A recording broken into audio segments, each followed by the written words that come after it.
আমি অসম জাতীয়তাবাদী যুৱ পৰিষদ উত্তৰ লখিমপুৰ আঞ্চলিক সমিতিৰ উদ্যোগত আৰু লখিমপুৰবাসী ৰাইজৰ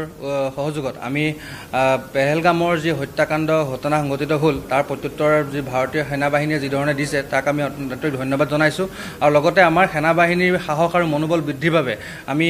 উত্তৰ লখিমপুৰ আঞ্চলিক সমিতিয়ে আজি ৰক্তদান শিবিৰ আয়োজন কৰিছোঁ যাতে আঘাতপ্ৰাপ্ত সেনাসকল বা আঘাতপ্ৰাপ্ত নিৰহী যুৱকসকলৰ যাতে কোনো ধৰণৰ ৰক্তৰ বা তেজৰ অভাৱ নঘটে বা নাটনি নহয় তাৰ প্ৰতি লক্ষ্য ৰাখি আমি অসম জাতীয় যুৱ পৰিষদে এই পদক্ষেপ গ্ৰহণ কৰিছোঁ আৰু লগতে আহিবলগীয়া দিনবিলাকতো ভাৰতীয় সেনাৰ মনোবল আৰু সাহস বৃদ্ধিৰ বাবে আমি সকলো পৰিস্থিতিৰ যাতে মোকাবিলা কৰিবলৈ আমি সাজু হৈ আহিছোঁ আৰু লগতে আমি ভগৱানৰ ওচৰত প্ৰাৰ্থনা জনাইছোঁ যে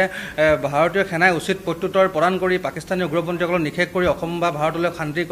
বাতাবৰণ কঢ়িয়াই আনিব পাৰে সেই কামনা কৰিছোঁ আৰু সকলো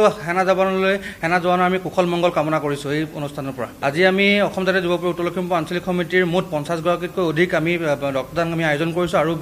আমাৰ খবৰ কৰিছে বহুতো লোক ইতিমধ্যে আমাৰ এই শিবিৰলৈ আহি আছে।